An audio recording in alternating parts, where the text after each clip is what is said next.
abençoados com todas as bênçãos nos lugares celestiais.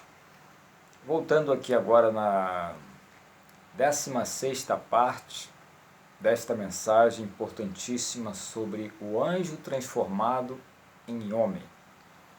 Eu terminei a 15ª parte falando sobre João 13, verso 2, quando João escreveu, porque João escrevia mediante a sua perspectiva de compreensão dos fatos a partir do que ele via. Lembra que Paulo disse, não confie na sua visão, porque a visão pertence ao cérebro. Então Paulo diz, nós não andamos pelo que vemos, mas nós andamos pelo que cremos. Porém, João estava morto no pecado começado por Adão. Então João diz que Satanás colocou na mente de Judas para atrair Jesus. E eu mostrei também em João 6,70 o termo absoluto de Jesus de Nazaré, quando disse que Judas era um diabo. Agora, vamos ver Atos dos Apóstolos. Olha, essa palavra é profunda porque a graça explica como devemos compreender o coração de Deus. Atos dos Apóstolos, capítulo 1, verso 25.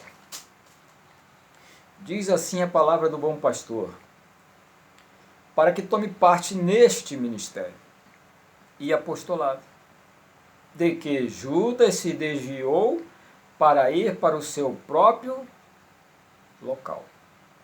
Ou seja, Judas era um nascido da terra e se desviou para ir para o seu próprio local, a terra. Lembra de Gênesis 3,19? Adão, tu és pó, olha, e ao pó te tornarás.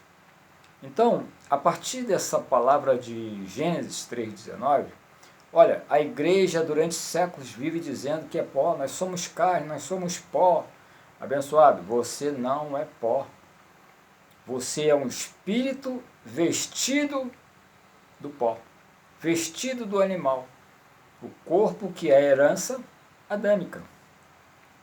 Efésios 4, 27 agora, vamos à carta do apóstolo Paulo, em Efésios 4, 27, nós estamos passando aqui em vários tópicos, para que a sua mente se abra. Olha, na medida que a graça, que os estudos baseados, submetidos ao tema, avança, a sua mente ela se abre e você passa a entender melhor. Olha, o coração de Deus. Efésios 4, 27 diz assim o apóstolo Paulo, disse assim o apóstolo Paulo, não deis lugar ao diabo. Um versículo pequenininho, não deis lugar ao diabo. Bom, mas por que Paulo fala para não dar lugar ao diabo? Se o diabo morreu, se Cristo matou o diabo. Bom, o diabo que Paulo fala aqui é a multiplicação do corpo matriz. Ou seja, é a continuação do véu, que nós na graça chamamos de diabo gênero. Pedaço de diabo, diabinho é. Filho de peixe, peixinho é.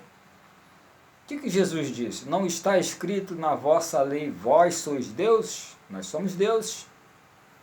Porque filho de Deus, deusinho é. Então nós somos deuses, porque somos espíritos vestidos do diabo gênero. Então quando Paulo diz, não deis lugar ao diabo, olha, Paulo está dizendo para você não dar lugar à carne. Simples assim. Observe que há uma diferença entre dar lugar à carne e ceder uma tentação. E qual é a diferença? Olha, dar lugar à carne é quando não estou sendo tentado por espécie nenhuma de tentação e eu ofereço o meu corpo comprado para uma situação carnal. Isso pode ser o sexo, a violência, os vícios. Olha, são diversas. O campo carnal é imenso, não queira conhecer. Então, quando você não está sendo tentado, você não está sentindo a tentação, e mesmo assim você vai procurar umas ações carnais, que você sabe que é carnal, você está dando lugar ao diabo, você está dando lugar à carne. E o que é ceder a uma tentação? Bom, ceder a uma tentação é quando eu me sinto atraído, tentado a fazer alguma coisa que obviamente envolve também o véu do qual me veste. É quando eu sinto tentado, por exemplo, a praticar uma ação sexual, não importa a modalidade. É quando eu sou tentado, por exemplo, a agredir uma pessoa que me dirigiu palavras de ofensa, ou me agrediu também, não recebo. Veja o que disse Paulo em Romanos, volta um pouquinho em Romanos, capítulo 8, verso 7. Veja o que disse Paulo. Olha, porquanto a inclinação do véu é inimizade, é guerra contra Deus, pois não está sujeita à lei de Deus, nem em verdade pode ser. Abençoados, a tua carne, o teu véu, embora comprado para uso do Espírito perfeito, não se submete às leis de Deus. A carne não obedece às leis de Deus. E as leis de Deus são as leis do Espírito de vida, que é a lei que rege o pacto consumado. Então, se você não está tendo nenhuma tentação, não está sentindo nenhuma tentação, e você vai procurar uma tentação, você está entregando o seu corpo que foi comprado para uso do Espírito a uma situação carnal. Maior castigo, cuidai você ser merecedor por ultrajar o Espírito Santo de graça, ao qual foi santificado. Então, abençoados, existe diferença entre dar lugar ao diabo e ceder a uma tentação. Outro exemplo é quando o salvo está envolvido com a ira. Quando alguém falou alguma coisa ou fez alguma coisa que te causou ira. A ira é um atributo carnal. E aí você está sendo tentado a agir com violência. Então você está recebendo uma pressão a partir do comando cerebral do lado esquerdo a cometer uma violência, agredir, xingar, brigar. Então você está sendo tentado. Então essa é a diferença entre dar lugar ao diabo e ceder uma tentação. Gálatas capítulo 5, verso 13. Veja o que Paulo disse aos Gálatas, Paulo escrevendo aos descendentes de Jafé que habitavam a galáxia. Olha aqui o que diz Gálatas 5, verso 13. Aí você compara com Efésios 4, 27. Diz assim: porque vós, irmãos, fostes chamados à liberdade.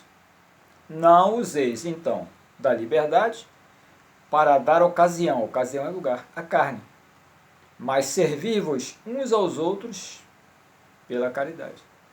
Então Paulo disse, você foi chamado à liberdade, você está livre da lei do pecado, você está livre do pecado, do diabo, do inferno, do lago do fogo. Não use da tua liberdade para dar ocasião à carne, porque tem salvos que fazem isso. Usam a liberdade que tem para dar ocasião à carne. E aí entra o que? A vara de Deus para corrigir em 3 etapas. Correção, disciplina e açoite. O açoite é a última etapa do tratado de Deus com o salvo que está dando lugar à carne. Paulo diz, não useis da vossa liberdade para dar lugar. É o que eu expliquei acima, um pouquinho antes. Dar lugar é você procurar uma situação carnal. Diferente de quando a tentação vai até você. É diferente. Então, o que a igreja nos ensinou? A igreja nos ensinou que existe um diabo espírito que fica nos tentando de manhã, à tarde, à noite, que o diabo passa por aqui, passa por ali, e fica tentando o salvo, e o salvo cai na tentação. E eu volto a seguir.